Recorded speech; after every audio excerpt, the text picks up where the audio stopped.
प्रकाश डालने के लिए मैं अनुरोध करूंगा कृषि उत्पादन आयुक्त मध्य प्रदेश शासन आदरणीय श्री R.K. स्वाई जी से। आज यहाँ राष्ट्रीय बीज सम्मेलन के कार्यक्रम में उपस्थित भारत सरकार के अतिरिक्त सचिव आदरणीय श्री श्रीवास्तव जी, प्रमुख सचिव कृषि श्री राजेश राजूरा जी, प्रबंध संचालक बीज निगम श्री गुप्ता जी, श्री त्रिवेदी जी, बीज निगम के आदरणीय अध्यक्ष जी, NSC के CMD श्री गौर साहब, विभिन्न प्रांतों से आए हुए सम्मानित वैज्ञानिकगण, बीज उत्पादक, किसान बंधुओं और बीज सेक्टर में नीति निर्धारण करने वाले हमारे सभी महानुभाव जो विभिन्न क्षेत्र से आए हैं, आप सभी का मैं मध्य प्रदेश शासन के कृषि विभाग की ओर से स्वागत करता हूं, सम्मान करता हूं।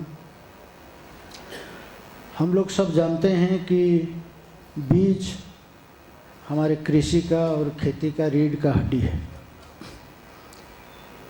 बिना अच्छे बीज के अच्छा उत्पादन और उत्पादकता दुष्कर है। किसान का माली हालत भी सुधारने वाले नहीं।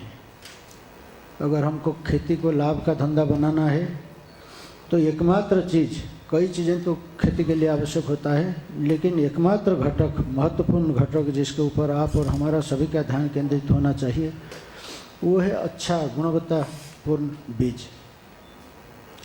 ये सही है, जैसे गुप्ता जी ने बताए हैं अपने उद्बोधन भाषण में, कि आज के स्थिति में हम खाद्यान्न का उत्पादन में स्वयं आत्मनिर्भर है। हमको किसी विदेश से खाद्यान्न का आयात करने का नौबत नहीं आया है, लेकिन आने वाले 30 साल में ये परिदृश्य में बहुत ज़बरदस्त परिवर्तन आने की संभावना है। जनसंख्या जिस तीव्र गति से बढ़ रही है, तो अनुमान है कि 2050 तक का अभी जितना हम खाद्य उत्पादन कर रहे हैं उसका लगभग दोगुना खाद्यान्न का आवश्यकता होगा। खास करके दाल और तिलहन का क्षेत्र में हम लोगों का स्थिति बहुत कमज़ोर है। हम लोग मध्य प्रदेश में ये आंकड़ा देते हैं कि भारतवर्ष में कुल जितना दलहन उत्पादन होता है उसका 1/4 से ज़्यादा उत्पादन हम अकेले मध्य प्रदेश में करते हैं। का उत्पादन में भी हम लोगों ने पीछे नहीं है, लेकिन आप देखेंगे कि इसके बावजूद हमको हर वर्ष दलहन और तिलहन, खाद्य तेल, इसका आयात करना पड़ रहा है और इसमें भारी निवेश हम लोगों को करना पड़ रहा है। दलहन और तिलहन हमारे जो डेवलपमेंट है उसका भी शिकार बना हुआ है। अगर हमारा सिंचाई का क्षेत्र बढ़ रहा है, नए नए तालाब बन रहे हैं, डैम बन रहे हैं, नहर बन रहे हैं, सिंचाई का सुविधा बन रहा है, तो ये बढ़ने के साथ साथ किसान का प्रवृत्ति होता है कि दलहन और तिलहन में दूर जाए और गेहूं का उत्पादन में अपने आप को झोंके।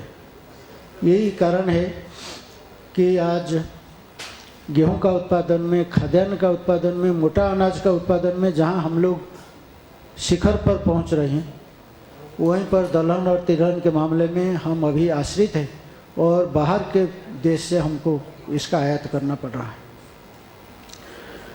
खराब मौसम, प्रतिकूल जो जलवायु में परिवर्तन हो रहा है, उसका सीधा असर भी दलहन और तिलहन के ऊपर पड़ रहा है। मध्य प्रदेश के किसान भाई यहाँ पर हैं, हमारे साइंटिस्ट यहाँ पर हैं। आप सभी जानते हैं कि अगर टेम्परेचर कहीं पर 1 डिग्री या 0 डिग्री तक अगर पहुँच जाता है, 2 दिन के भीतर हमारा दलहन और तिलहन जो फसल है वो समूचे नष्ट हो जाता है।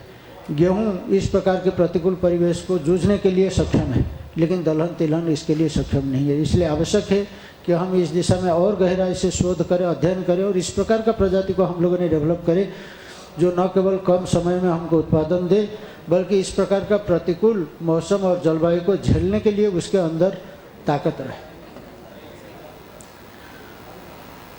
मैं ये भी बात करना चाहूँगा और आप सभी से आह्वान करना चाहूँगा, निवेदन करना चाहूँगा कि हम बीज के उत्पादन क्षेत्र में जिस स्थिति में काम भले ही क्यों न करते हो, चाहे हम शोधकर्ता हो, चाहे हम वैज्ञानिक हो, चाहे हम बीज एडमिनिस्ट्रेटर हो, चाहे हम बीज उत्पादक हो, चाहे हम किसान हो, हमको इस बात को भी ध्यान में रखना चाहिए कि हमारा नीति, हमारा कार्यक्रम इस प्रकार से बने ताकि आगे जाकर के बीज के मामले में हम स्वावलंबी बने। हमारा आत्मनिर्भरता दूसरे देशों के ऊपर, दूसरे कंपनियों के ऊपर, विदेशी कंपनियों के ऊपर कम से कम हो। और हमारा नीति ऐसा बनना चाहिए कि बीज पराधीनता को हमको किसी भी स्थिति में स्वीकार नहीं करना चाहिए और बीज स्वावलंबन और बीज पर आत्मनिर्भरता को हमारा नीति बढ़ावा दे। मेरा विश्वास है कि आज के बीज सम्मेलन में जो महानुभाव यहाँ पर इकट्ठे हुए हैं वो सभी इस चुनौती का सामना करने के लिए अपना राय देंगे, विचार विमर्श रखेंगे और निश्चित रूप से आपका जो निष्कर्ष विचार विमर्श से निकल करके आएगा आगे बीज क्षेत्र में काम करने के लिए हम सभी को राह दिखाएगा। मैं इन्हीं शब्दों के साथ आप सभी का पुनः स्वागत करता हूँ। नमस्कार, जय हिंद।